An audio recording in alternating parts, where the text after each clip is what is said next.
también conocemos por La Pérgola, lleva desde 2010 en un completo abandono.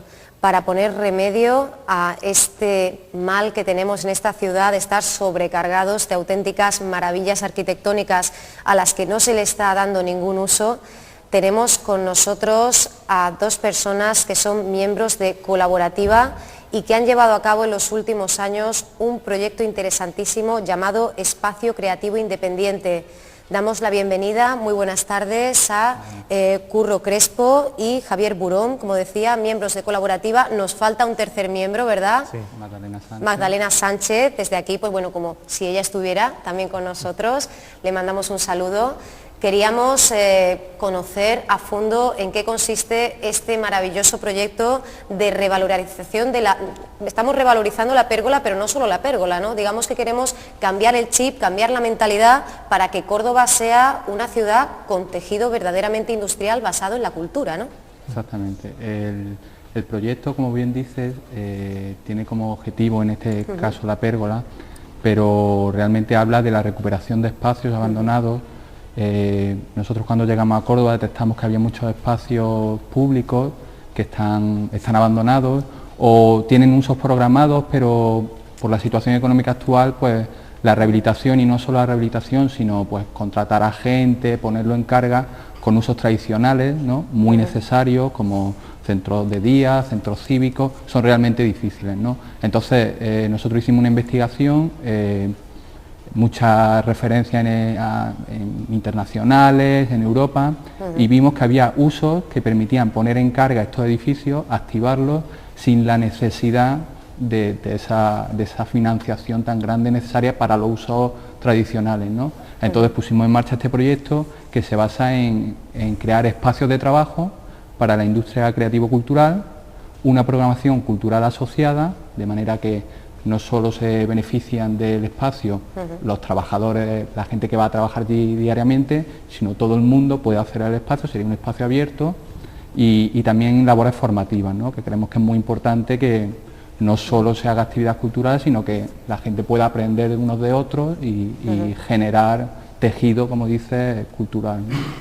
Muy bien, este proyecto que se presentaba en su momento al concurso de la Gerencia de Urbanismo, y que partía de la unión entre Colaborativa y también Zoom Creativos, ¿verdad? Entre las dos organizaciones os dabais cuenta de que esta ciudad necesitaba, digamos, un toque de atención en este sentido, ¿no?, que puede ser sostenible a partir de la cultura, ¿no? Exactamente. En el caso de Zoom fue muy interesante porque el proyecto siempre lo hemos mantenido de forma abierta, hemos intentado publicar todos los pasos que íbamos dando a través de un blog, que es espaciocreativo.colaborativa.eu. Sí. Entonces ahí hemos ido siempre dando las novedades. Fue muy interesante que una agencia de publicidad y comunicación y diseño como Zoom Creativos, que tiene muchísima experiencia, pues nos llamaron y dijeron, mira, nos interesa cómo podemos ayudaros, ¿no? Entonces cuando se presentó el concurso de La Pérgola, que es un concurso que se abrió en un proceso... En febrero de 2011. Pues les planteamos a Zoom, había muchas cosas a nivel de profesión, o sea, tienes que presentar una serie de papeles de viabilidad económica, nosotros somos una empresa de reciente creación, y Zoom muy generosamente pues dijo, mira, nos constituimos como UTE, y entonces os apoyamos con nuestra experiencia, nuestro bagaje, nuestra solvencia financiera, y eso es lo que hicimos. Entonces, vamos, desde aquí queremos agradecer mucho a Esther y a Paco, que nos han ayudado muchísimo y nos han apoyado en el proyecto. Un proyecto que ya tiene incluso, bueno, tiene toda una programación, ¿verdad?, en cuanto a su desarrollo, y que tiene incluso ya 2 fases previstas, ¿no? ¿En qué consistirían estas 2 fases? ¿Qué se va a hacer con este edificio de La Pérgola? Porque en primer lugar habría que devolverlo, digamos, a su disposición inicial, ¿no?, a cómo estaría después de la gran reforma a la que era sometido en el 2002 aproximadamente, una reforma de una inversión de unos 800.000 euros, o sea que no era un asunto baladí. Entonces la primera parte sería dejarlo tal cual estaba, y la segunda, a partir de ahí, ¿qué haríamos? Bueno, en el proyecto que presentamos a la Gerencia de Urbanismo, al concurso, se proponía, bueno, La Pérgola tal cual, bueno, ahora mismo está en una situación de abandono, entonces una primera fase supone devolverla a su situación inicial, ¿no? Dejar La Pérgola tal y como estaba. Luego, La Pérgola tal y como se encuentra, no está del todo adaptada para el tipo de uso que nosotros proponíamos, ¿no? Los espacios de trabajo exigían unas pequeñas compartimentaciones dentro del espacio para poder generar unos despachos, unas oficinas, luego también poder separar una serie de usos, ¿no?, que necesitan cierta independencia. Entonces, en esa segunda fase, y siempre planteado desde el punto de vista de la reversibilidad, ¿no?, planteando separaciones mediante elementos que puedan ser muy fácilmente desmontables, de tal forma que era una compartimentación interna de la pérgola, pero pensada luego en poder restituirla a su situación original.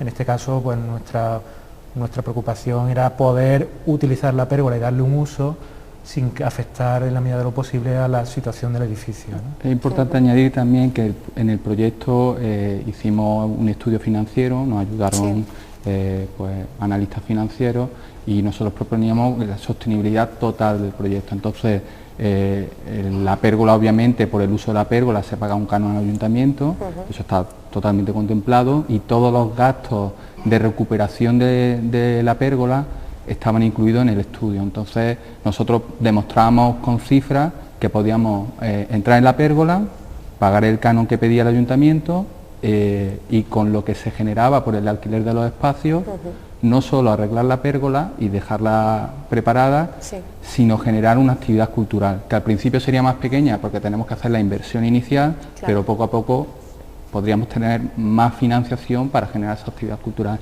Incluso proponíamos el uso de una de las pequeñas salas, pues generar algún tipo de programa de residencia de artistas, ¿no? Que una de las salas pues haríamos una especie de beca y de alguna manera daríamos espacio por 6 meses o un año a un artista para que utilizase el espacio de forma gratuita. Es decir, muchísimos proyectos. Ahora hablaremos de esas actividades. Hablabais de ese estudio financiero, pero también incluso en el estudio del proyecto incluíais que era demostrable su sostenibilidad, no solo económica, sino que es sostenible a nivel energético, ¿no?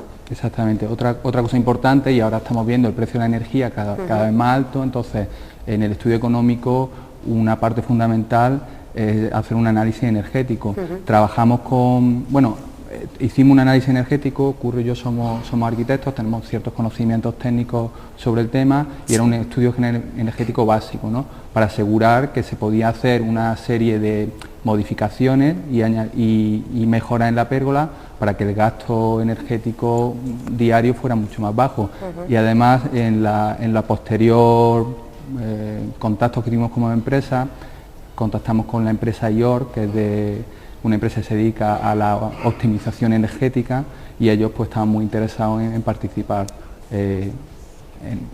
Todavía no llegamos a más porque habría que entrar en la pérgola a ver cómo la situación, pero ellos están dispuestos a ayudar y aportar equipo, experiencia y asesoría.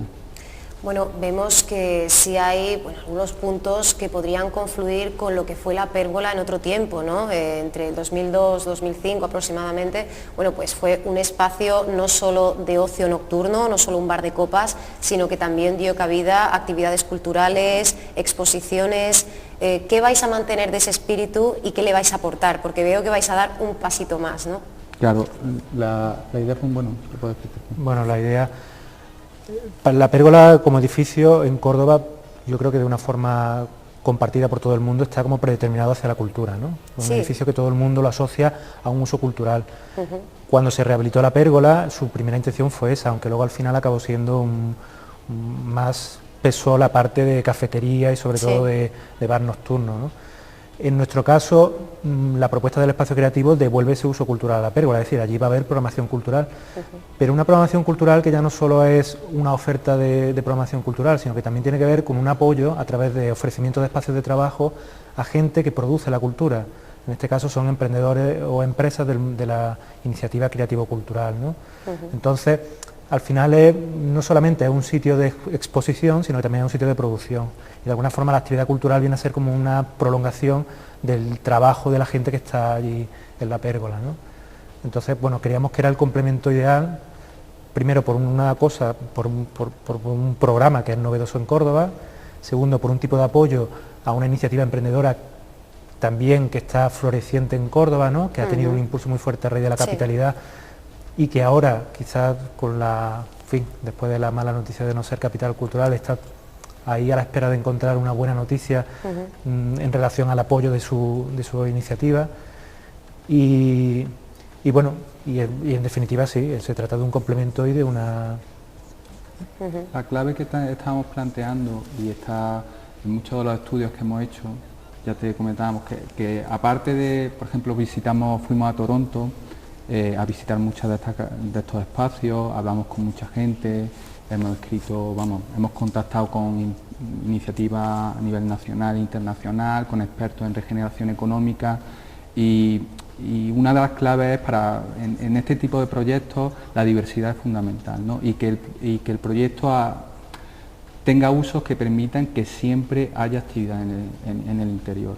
Entonces pensamos que era muy buena mezcla, gente que está trabajando, que tiene un horario de trabajo, una cafetería que se convierte en una especie de hall público del espacio, ¿no? No hace falta que estés trabajando allí para poder visitar el espacio a horas que a lo mejor una exposición pues no está realmente en mucha carga, y luego tener ese espacio cultural que genera esa actividad, que sobre todo por la tarde, y eso es cuando mucha gente pues va allí y disfruta de la actividad cultural. Eso te asegura, ¿no?, que hay muchas cafeterías ahora que lo están haciendo a un nivel más pequeño en la ciudad, ¿no?, que están combinando pues el espacio de cafetería con una pequeña exposición y con actividades por la tarde. Pues era un poco esa idea, ¿no?, pero a una escala que permita, la escala es importante porque permite la sostenibilidad económica de todo el proyecto. Muy bien, además introduciendo conceptos muy nuevos, como por ejemplo el coworking, ¿no? Esta idea de que las personas freelance o profesionales variados, sobre todo vinculados al sector de la creación, pues puedan trabajar tranquilamente en un entorno en el que también podemos sencillamente pues transcurrir unas horas de ocio, ¿no? Exactamente. El coworking, precisamente estuvimos en otoño en la Conferencia Internacional de Coworking, que se celebró en Berlín, para hablar con otras iniciativas en España y internacionales, ¿no?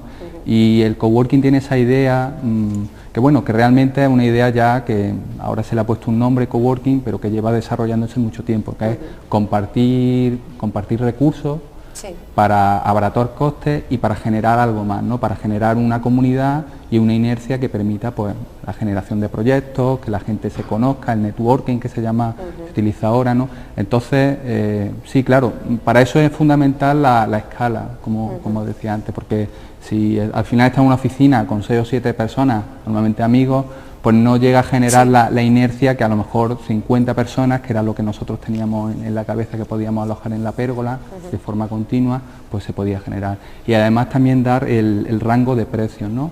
Por ejemplo, en nuestra propuesta de la pérgola hablábamos de que desde una persona podía alquilar un desk, una mesa, por unos 50 euros al mes, a media jornada, hasta poder tener tu propia pequeña oficina para ti y otros 2 compañeros por unos 75 euros por persona. O sea, precios muy asequibles, porque al final la idea es que sabemos cuál es la situación actual de la industria cultural local, y lo que queremos que la gente, lo importante ahí es generar la comunidad. Es crear el tejido, ¿no? Exactamente. Digamos, hemos hablado del espacio interior, que además decíamos desde su origen ya se concebía como espacio de ocio, ¿no?, por ese carácter diáfano que tiene, por esa distribución, pero también le vais a dar una relevancia brutal al espacio exterior, ¿no?, a esos jardines maravillosos que tenéis de Duque de Rivas, ¿no?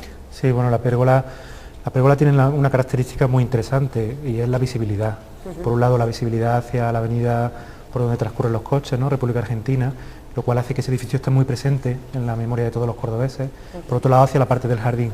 Y el jardín tiene toda esa parte, toda esa característica de espacio exterior que complementa muy bien a toda la actividad que se produce en el interior, ¿no? De alguna forma, incluso en el propio pliego del concurso se demandaban ideas, ¿no?, para poder poner en carga ese jardín que se encuentra ahora mismo como infrautilizado. Y es un poco una pena, ¿no? Sí. Entonces, bueno, en la propuesta del concurso recogíamos alguna serie de actividades relacionadas con darle usos periódicos, actividades que se podían generar al aire libre, desde mercadillos de arte hasta, bueno, actividades que si el tiempo lo permite, en vez de poderse celebrar dentro, se pueden celebrar fuera, ¿no? Y bueno, sí, ahí la idea era poder aprovechar ese jardín y, bueno, tal y como es la climatología de esta ciudad, pues que las actividades puedan transcurrir en el espacio público, ¿no? Sí, incluso hablabais de mercado de productos ecológicos, ¿verdad? Trueques, en fin, todo relacionado con la creatividad y sobre todo la sostenibilidad, que creo que es un concepto fundamental de este proyecto. Efectivamente, habéis nombrado en varias ocasiones, bueno, digamos, la referencia que tenemos del ámbito internacional, y yo creo que este es uno de los 3 grandes motivos, ¿verdad?, que alimentan este proyecto, ¿no? El ver que en Europa, pues aproximadamente el 35% de la riqueza se sostiene en este tipo de actividades, ¿no? Exactamente. Nosotros, bueno, somos como mucha gente de nuestra generación que o estudió en Córdoba o, bueno, tuvo su formación en Córdoba y luego tuvo que irse de Córdoba. Animados por la situación a lo mejor de la capitalidad cultural, pues mucha gente decidió venir. Nosotros nos consideramos nos encontramos en esa situación y claro, venimos con la experiencia de nuestros viajes, nuestra vida en otros países, ¿no? Y ves que hay otras formas de actuar que no necesitan que sean en grandes ciudades, ¿no? Y cuando empiezas a mirar referencias precisamente en los sitios donde realmente funcionan, donde han tenido éxito, pues no son grandes ciudades. Por ejemplo, el norte de Inglaterra, ¿no? Una zona con una depresión brutal de la industria, pues del acero y eso, pues ha conseguido reconvertir muchos de esos espacios industriales en cultura, en espacios de industrias culturales. ¿Por qué? Porque necesitan muy poca inversión, ¿no? Es muy costoso montar una fábrica o atraer grandes empresas a una ciudad. Sin embargo, el ayudar y facilitar espacios para la industria creativo-cultural, que al final son microempresas, ¿no? Es mucho más sencillo. Y esas empresas, lo que pasa es que, claro, necesitan un recorrido y necesitan mucho del apoyo de otras, ¿no? Son tejidos que son como redes que necesitan que haya muchas otras empresas que provean servicios a tu empresa. Entonces la clave era eso, ¿no? Claro. Entonces hemos dado quizá con la clave precisamente en este momento de recesión más importante que nunca, ¿no? Realmente el ser emprendedor y el haber sabido atisbar dónde estaba la carencia, ¿no? La carencia en este caso de espacios, la superpoblación, digamos, de personas con muchísimas ideas, pues nada mejor que este espacio, este café creativo, ¿verdad? Y este jardín de bienvenida, que podríamos, título que le poníais a estos 2 espacios, que van a converger en lo que va a ser la nueva pérgola. No sé si ya tiene nombre o si podemos hablar de momento de la nueva pérgola, pero en cualquier caso la esperamos con ansia. ¿Hay fechas ya para empezar a trabajar? Esa es la situación ahora un poco indefinida, ¿no? El proyecto se presentó en marzo, la gerencia de urbanismo es la que tiene la última palabra. Y necesitáis el ok, ¿no?, para empezar. Hubo una serie, tiene 3 fases, ¿no? Una fase primero de comprobación de que toda la documentación está presentada, luego se presentaron varias propuestas, pues creo que fueron 3 o 4 propuestas, entonces hay se ve si cada proyecto pues tiene de alguna manera la solvencia técnica, profesional y económica para seguir adelante, y en ese paso se pasó en junio de 2011. En junio, y de las 4 propuestas, de las 3 propuestas que se presentaron, la única que pasó a la siguiente fase fue la nuestra, ¿no? Entonces ahora mismo el último paso, que es pues ver todo el proyecto, que ayer enviamos la documentación técnica a los medios, ¿no? Donde está detallado perfectamente el proyecto, pues de alguna manera analizar el proyecto y emitir un juicio, ¿no? Entonces ahora estamos a la espera de eso. La última noticia pues fue en junio del año pasado. Han pasado 8 meses, o sea, seguimos esperando, claro, ¿no? No hemos perdido el tiempo y estamos contactando por eso con muchas empresas locales de distintos ámbitos para generar, porque una cosa importante que pensamos es que tiene que ser un tejido no solo de la industria creativo-cultural, sino todas las empresas que quieran ayudar o colaborar de alguna forma, ¿no? Ofrecíamos patrocinio tanto en dinero como en especie y todo tipo de fórmulas de colaboración, porque lo interesante de una gestión privada, ¿no?, es que podemos generar pues, muchísimas fórmulas de colaboración y muy variadas, ¿no? Así que bueno, ahí hacemos un llamamiento también a cualquier empresa que le interese apostar por la innovación local y por las empresas del sector creativo-cultural, que se pongan en contacto con nosotros, porque estamos encantados de conversar y ver si llegamos a un acuerdo. Bueno, pues dejando ahí ese mensaje, porque ya nos hemos quedado sin tiempo y esperando de verdad que este proyecto sea muy pronto una realidad. Os damos las gracias, Javier Burón, Curro Crespo, miembros de Colaborativa, responsables junto a Magdalena Sánchez de este nuevo proyecto, de este espacio creativo independiente. Muchísimas gracias por habernos acompañado y muy buenas tardes. Claro.